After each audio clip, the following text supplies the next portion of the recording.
Shalom, queridos, uma boa tarde para todos vocês. Tem algo interessante para falar para vocês. Para muita gente é algo novo, porque é uma análise a partir dos originais que pode te surpreender, né? Pode surpreender você. Mas vamos lá. Eu vou só compartilhar aqui e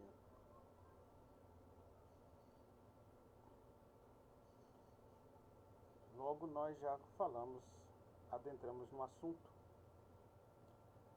Desde já, o assunto é sobre a serpente, tá? Na tradução, já falando de antemão, na tradução está serpente, mas nós vamos falar um pouco do hebraico, né? Como está em hebraico, e vamos para algumas definições lexicográficas para que você possa meditar sobre o assunto, e é muito interessante, tá? Desde já eu digo que é interessante e vai ajudar você a aprofundar mais no seu conhecimento. Bom, gente,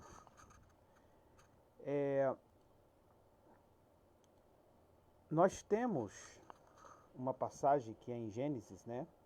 Em Gênesis capítulo 3, em que usa a expressão quando se refere àquele ser, né? Aquele ser que, digamos que manipulou Eva, né? Que nas nossas traduções está serpente. Essa palavra, que é traduzido por serpente, ele está em hebraico, eu vou colocar na transliteração, tá? Como se ler, ele está em hebraico Nahash. Deixa eu ver se eu consigo colocar aqui para você ver. Nahash. Vamos lá, isso. Vou ter que escrever aqui, peraí. Vai estar a forma de leitura. Por que esse não está escrevendo? Não estou entendendo. Porque eu tenho que colocar aqui uma tinta preta. Deixa eu ver aqui, deve ser isso aqui, né? Vamos ver agora se é isso mesmo. Vamos ver se é isso, gente. Vamos lá.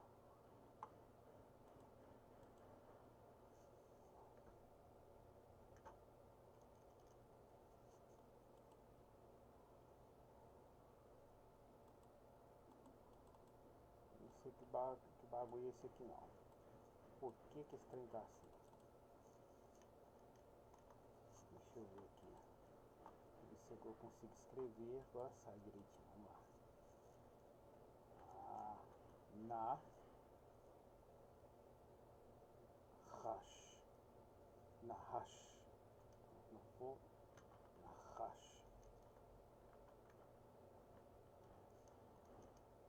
Nahash.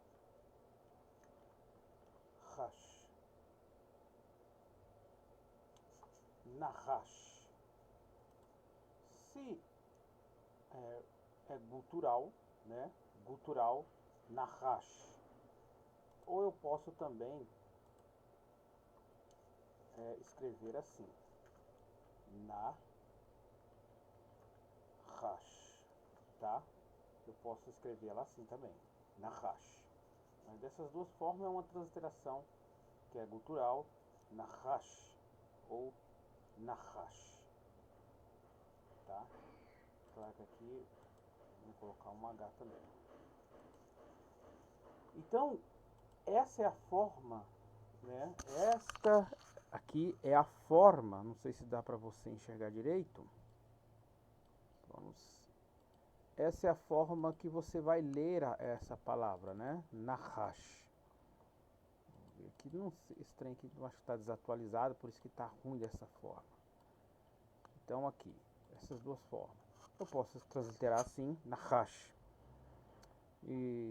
ou Nahash, né? Essa é a forma que traduzimos por serpente, tá bom? Serpente. E há algumas coisas curiosas. Vamos lá. Em Gênesis, introduz uma figura enigmática da serpente, também conhecida por nome como o grande dragão, lá no livro do Apocalipse, né? No Apocalipse capítulo 12, versículo 9 e 20, versículo 2. O próprio texto, lá em Apocalipse, ele vai fazer uma conexão com essa Nahash aqui. Então observe que o texto já fala de um grande dragão. Bom, conhecida como Nahash em hebraico, que levantou questões sobre se a Bíblia afirma que é uma cobra falante literal, tal, que existiu, ou seja, a questão é que se o termo Nahash, tá? O termo Nahash está se referindo a uma cobra literal falante, ou se não, aquelas interpretações mais comuns, que é a serpente que foi possuída por um demônio. Será que é isso mesmo? Bom, nós vamos trabalhar um pouquinho nisso aqui para você entender, tá?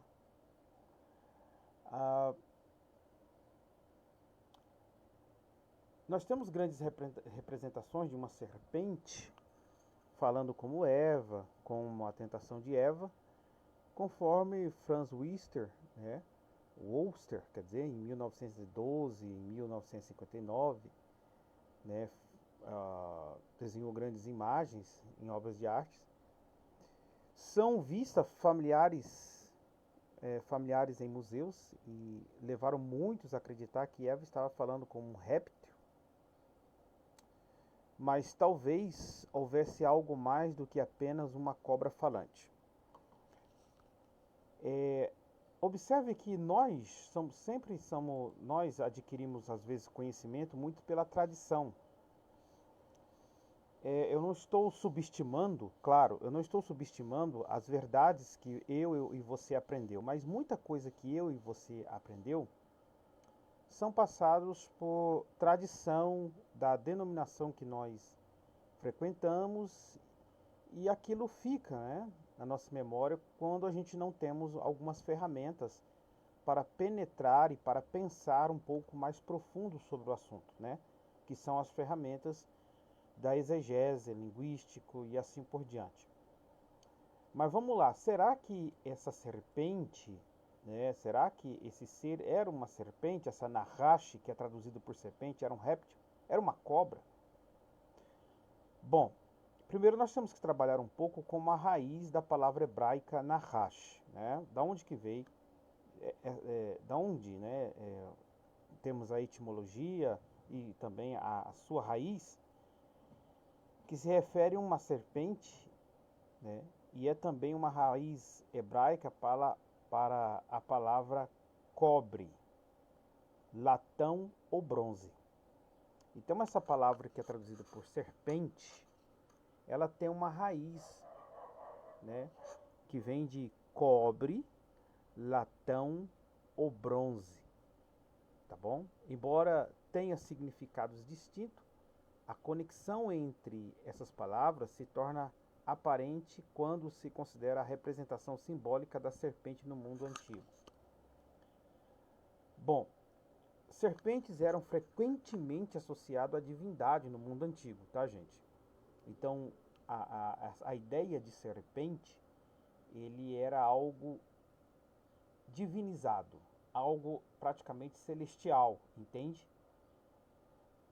E tinha um conceito de sabedoria e uma ideia de iluminação, brilho ou cintilação. Por isso que a palavra Nahash também tem a conexão que com cobre, né? Cobre, bronze, né? Latão, que traz algo luminoso, colorido e assim por diante. Então, a serpente era frequentemente associada a essas divindades, como a sabedoria, a ideia de iluminação, brilho ou cintilação. Então, a palavra hebraico, né, a palavra nahash também pode ser interpretado como aquele que brilha. Isso nós temos até no livro do profeta Ezequiel, que depois eu vou falar. Aquele que brilha, que é onde a conexão com o termo Nehoshet, bronze, cobre, latão, emerge. A International Standard Version, né, ISV da Bíblia, por exemplo, traduz Nahash como aquele que brilha em vez de serpente. Então nós temos a ISV, tá? Que já traduz essa palavra nessa Bíblia como aquele que brilha. Olha que interessante, né, gente? De onde que nós estamos adentrando. Olha como já estamos abrindo um outro caminho que sai simplesmente da nossa tradição, né? Da tradição que eu não estou dizendo que está totalmente errado, mas que às vezes não nos dá uma perspectiva diferente de fazer outros tipos de conexão. Bom, o que destaca a conotação compartilhada por ambos os termos. Em Gênesis 3:1 está escrito, gente: ora, o que resplandecia nessa tradução? Ora, o que resplandecia era mais astuto de que todos os animais do campo que o Senhor tinha feito. Então, o que resplandecia, segundo a tradução dessa Bíblia, conforme nós já pegamos da raiz, que não está errado, tá? Então você não pode dizer que está errado, por quê? Porque vem da raiz hebraica. Ora, o que resplandecia era mais astuto do que todos os animais do campo que o Senhor tinha feito. Então, nesse caso, gente, Nahash, nesse caso, não seria um réptil literal ou uma cobra que tinha sido possesso. Mas o que seria, então? Seria um ser angelical, impressionante e brilhante, muito parecido com a descrição de Satanás feita por Paulo. Veja só o que Paulo diz em 2 Coríntios, capítulo 11, versículo 2. Porque o próprio Satanás se disfarça de quê? De anjo de luz. Ou seja, dentro da língua hebraica, Nahash pode ser traduzido como aquele que brilha. Então, isso vai ficar mais interessante ainda, tá bom? Porque, deixa eu ver aqui se alguém... Ah, tá. Tá tudo tranquilo. Beleza. Assim, a palavra hebraica Nahash pode ter múltiplos significados, pode ser uma palavra polissêmica, porém, né, é claro que cada palavra ela tem uma determinação, um sentido dentro de um contexto. Então é por isso que nós temos que atentar para o contexto. Porque nós não podemos simplesmente dizer que uma palavra tem vários significados, porque às vezes uma palavra tem vários significados. Mas ele precisa o quê? De contexto. Por isso que cada palavra ela precisa de um contexto. Dentro daquele contexto é que vai determinar qual seria ou qual será o significado correto daquela palavra. Então, pode se referir a uma cobra ou a um ser angelical, brilhante e impressionante. Entende? Dentro desse contexto. Que talvez tenha algumas características semelhantes à de uma cobra, pode ser. Além disso, suas consoantes podem formar a raiz de uma palavra para engano. Então, a própria palavra Nahash, essa palavra em hebraico, podemos fazer dela uma construção em hebraico para engano, se você não sabe. Tem até uma forte ligação com encantamento. Por exemplo, nós temos em livro de Provérbios a palavra encantamento. É justamente Nahash. tá? Vem da palavra Nahash, olha para você ver as conexão. Ou seja, que tem encantamento, ele é um engano, uma sedução. Significando que a serpente também pode ser entendida como um enganador ou adivinho. Na verdade, mesmo no hebraico moderno, ainda usaremos a palavra Nahash para descrever alguém que é enganador. Então, hoje na língua moderna, no hebraico, o hebraico moderno, se a pessoa quer se referir a uma pessoa enganador, simplesmente uma pessoa enganador, ele vai usar exatamente essas palavras Nahash para se referir a uma pessoa enganador. Interessante isso. Curiosamente, agora vamos para trabalhando em algum contexto para que vai ficando assim, fazendo mais sentido. Curiosamente, Eva não ficou alarmada ao conversar com a Nahash, provavelmente porque ela estava ciente de outros seres angelicais. Então, é interessante que seria bastante estranho uma serpente falar. Não seria, isso deixaria ela meio que quase que desconfiada, né? Mas ela se sentiu muito confortável, né, com as palavras daquela Nahash. Por quê?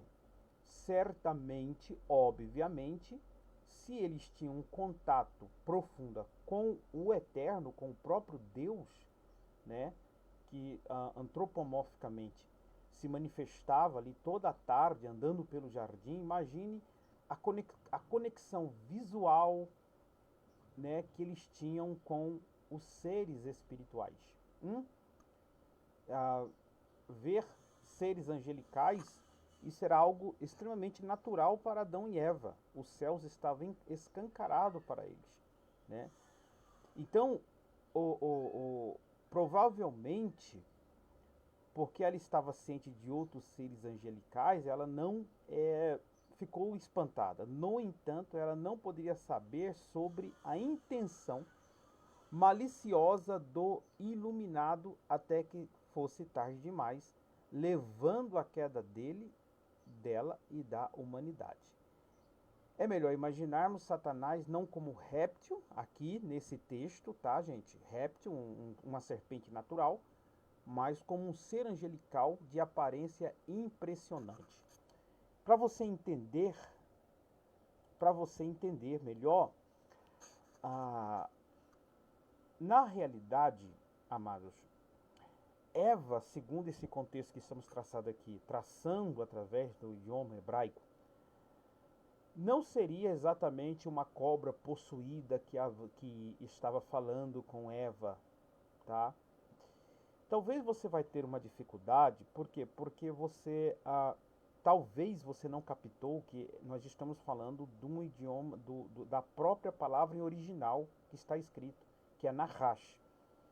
Talvez sua mente pode levar você a teimar dizendo, mas na minha Bíblia está serpente, por que eu vou entender que é um anjo? Se fosse um anjo, estaria falando anjo. Aí estão os mistérios da Bíblia, né?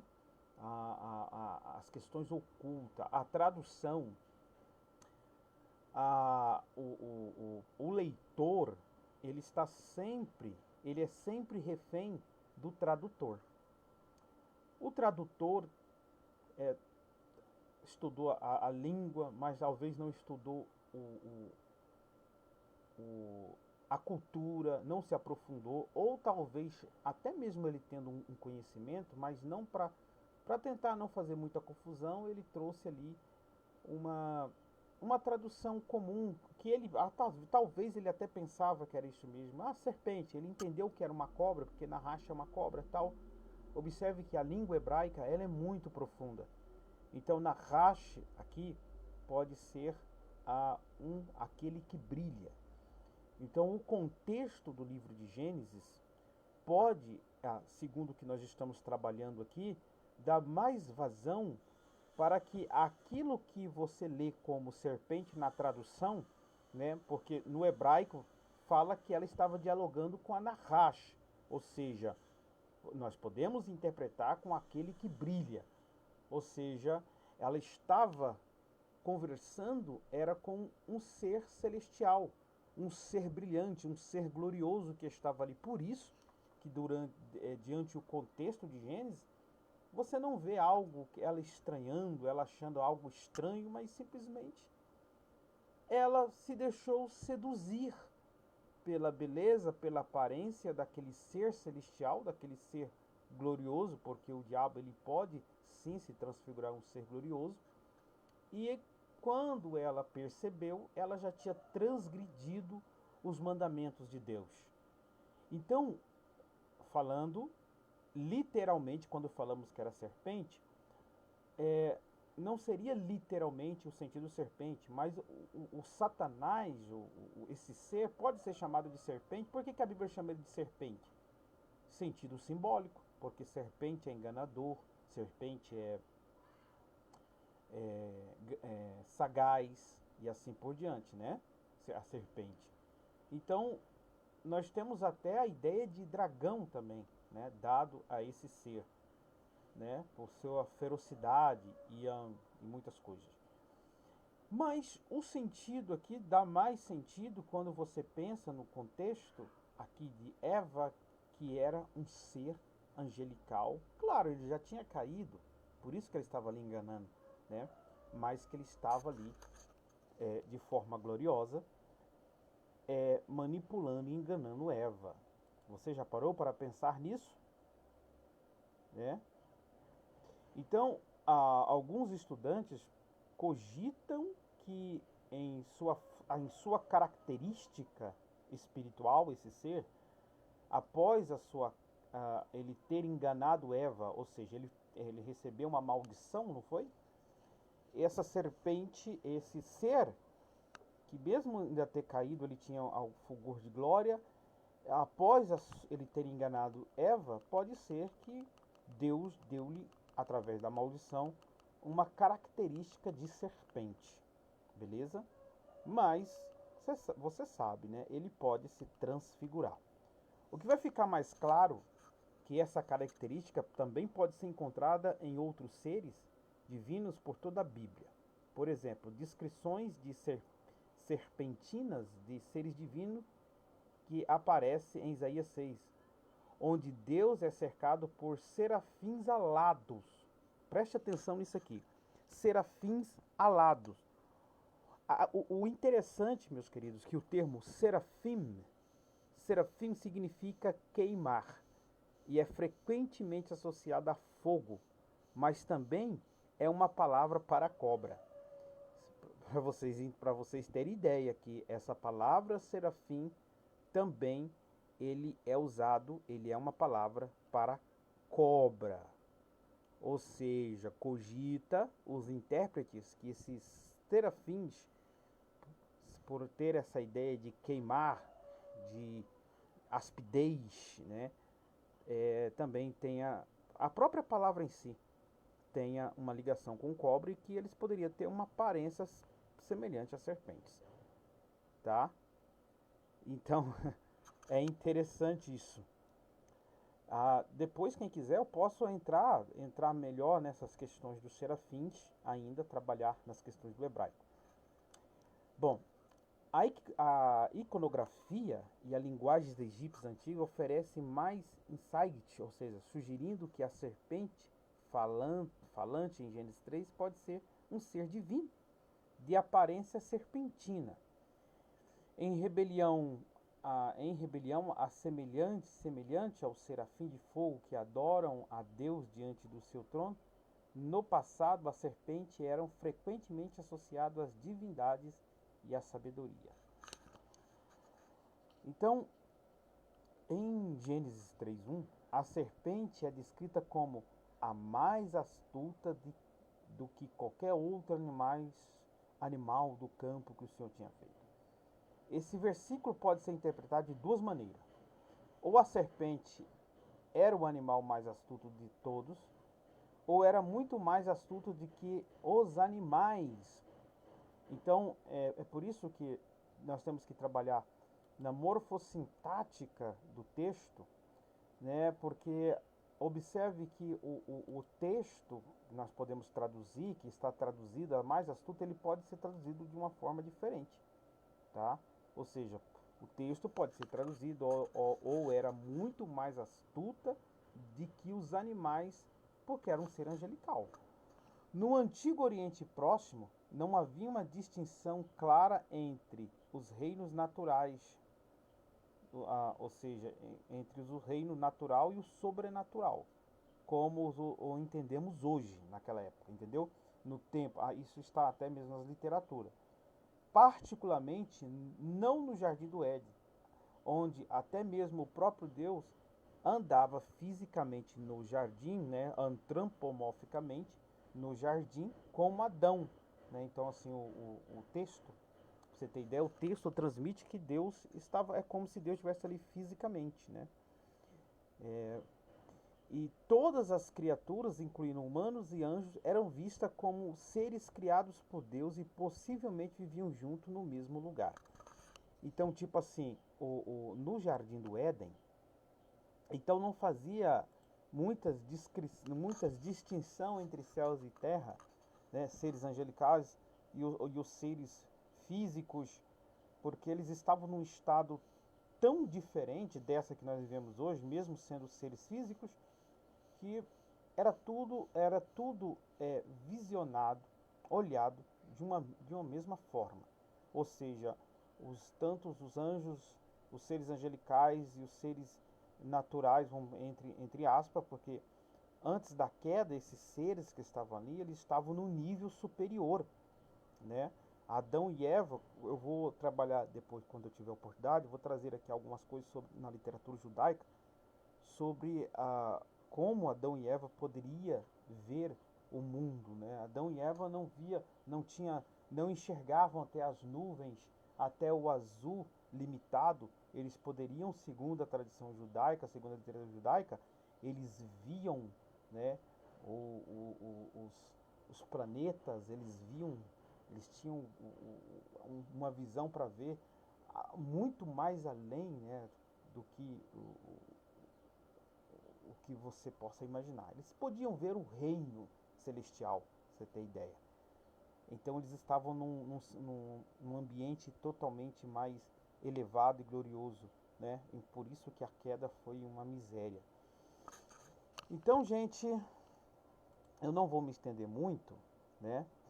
A maldição colocada sobre o Nahash em Gênesis 3 tem semelhança com os textos das pirâmides egípcias, que descreve serpentes do submundo tentando obstruir a jornada de Faraó pela vida após a morte. Esses textos também contêm frase que ecoa a maldição sobre a serpente de Gênesis 3 como rasteja em sua barriga, e que pode simbolizar ser lançados em uma posição humilhante diante da criação.